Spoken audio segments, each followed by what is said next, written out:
Is that your intention, Mr. President, sir?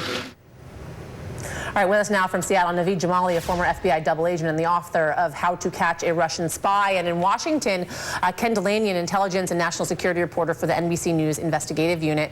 Welcome to you both. Ken, I'm going to start with you. Hearing the House Intel Committee has rejected Flynn's offer to testify in exchange for immunity, could they actually change their minds moving forward?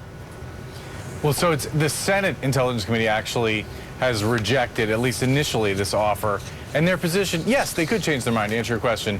Their position, though, is that it's way too soon. I mean, they need to read through hundreds, if not thousands, of documents. They need to understand better the evidence that they're looking at. They also need to know the answer to some key questions. For example, what did Mike Flynn say on his form that he filled out to get a security clearance for that White House job about his contacts with the Russian ambassador? You'll recall that he was essentially fired for misleading the vice president over those conversations. The Senate investigators want to know, what did he tell the FBI about that? What did he write on his form? So there's a lot of open questions before they would proceed with the momentous step of granting a witness immunity, because once you do that, it's widely acknowledged that that really sort of stymies any kind of Justice Department prosecution as well. Yeah. You know, Naveed, Ken kind of pointing this out, then also Beth earlier in the show talking about this as well, saying that Flynn kind of has to dangle a carrot, right, for the committee. What is the most important information that Flynn could provide here? You know, that is the million-dollar question. I mean, what we don't know right now is we have a very broad sense of where the FBI is with this. I mean, I think they've said an investigation, perhaps a counterintelligence investigation. There are so many different avenues that could go on that I think the first thing here is, and we don't actually know where the investigation is, at what stage it is. It would seem incredibly premature, frankly, whether to bring a special prosecutor, let alone discuss a deal with Flynn until we actually know where the FBI is going. They may very well be ready to pursue charges. We don't know. So it's, you know, in deciding what we do with Flynn, or what Congress does with Flynn, or what Flynn's usefulness is, I think there's two questions. One is, what information can he give up? And the second one is, what information does the FBI already have? I mean, very well may be possible that whatever Flynn is willing to give up just isn't needed. Do you think he was too soon to ask for immunity, Naveed? I think it probably was. I mean, I think, you know, we don't know how far along the investigation is. The House, investigation really is kind of stalled. The Senate just started. It seems very, very premature. If anything else, it's just going to potentially cause, if I'm Paul Manafort, I'm probably pretty nervous right now. So it seems like it was an early shot. Ken, we mentioned earlier that the reports that the White House staffers, they showed intelligence documents to House Intel Chair Devin Nunes before anyone else on the panel actually got a look at them. What is the impact of all of this on the Russia investigation? Well, as Lindsey Graham just said in that clip that Vaughn was reporting on, it's put the House investigation into a ditch. It's basically shattered any sense that the House investigation could be independent, because the chairman of the House Intelligence Committee, Devin Nunes, has sort of exposed himself as acting as an agent of the president. He got this information from the White House. He didn't share it with Democrats. He held a news conference. He's suggesting there's some improper sharing of information. We don't know what it is.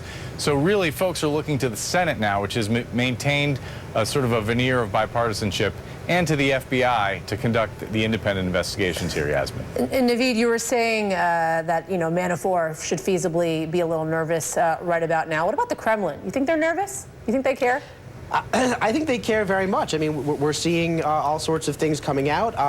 Look, the Russians, part of the success of what the Russians did was to create chaos here and oddly enough, successfully deflect any, backlash on them. Here we are, we're talking about Flynn and we're talking about Manafort. We're not talking about Putin. We're not talking about what the Russians actually did. So in that regard, they have suffered no damages here for their actions. Naveed, you sort of been watching sort of the Nunes White House thing unfold, right? And then we have Flynn over here asking for immunity. One thing after another, it seems things keep dropping, right?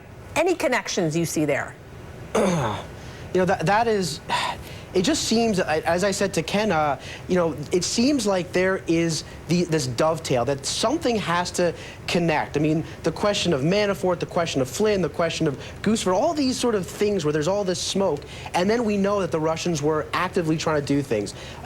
There seems like there's got to be a connection here, but so far, the ample evidence that defines all these, that links all these things has so far somewhat been flimsy, I have to say. It's kind of, it's not helping bring a conclusion to, I think, what most Americans want to know, which is they want to have, they want to have credibility. We need to have credibility in our, in our core institutions, and I think that's been, frankly, threatened. Ken, what's next for the Senate and the House probes here? Well, I agree with Naveed. What we've seen so far is a lot of smoke, and now the investigation is looking to see whether there's any fire. And as part of that, there was a remarkable news conference last week with Richard Burr, the Republican chairman of the Senate Intelligence Committee, and Mark Warner, the ranking Democrat. They were arm in arm, essentially. They said they were going to call 20 witnesses. That's their plan, maybe more. They're reviewing hundreds, if not thousands, of documents. So right now, they're gathering evidence in secret, looking for the fire. Meanwhile, the FBI is out there doing we're not sure what, with a lot more investigative powers, and also in search of what is the there in this investigation, Yasmin. Naveed, I'll start this question with you, and then Ken, I want you to weigh in. Which is a bigger threat to the Trump administration, Congress or the FBI? It's not to deflect the answer, we just don't know what the FBI has, and I think that, frankly, deflection. Just kidding. No, but I think that for the White House, that is exactly the big threat. They don't know what the FBI has. Frankly, Flynn doesn't know what the FBI has. Neither does Manafort. And I think it works both as a pro and a con in this case. If you're guilty of something and you don't know if the FBI knows that you are guilty of that thing, perhaps you may want to cut a deal. Ken? My view of this has always been that the FBI investigation is more of a threat only because they have the vast powers of the U.S. intelligence community at their disposal. Generally, congressional investigations are relying on the executive branch to get documents. They have a harder time getting compelling witnesses to speak. So I really think that the FBI is where the action is here. The congressional investigation, though, is important to bring this matter to the public, because a counterintelligence investigation is a secret thing, and we may never learn the full extent of what the FBI found. So it's up to Congress to bring this to the public. Yes. Circling back to James Comey. I feel like if the two of you guys got together, you'd be able to figure this one out. So do that. Go out tonight, get together, talk it out, and we'll have all the solutions coming up for you next. Naveed Jamali at NBC's Ken Delanian. Thank you. All right, next, the Trump administration threatens to take money away from so-called sanctuary cities for undocumented immigrants. How cities are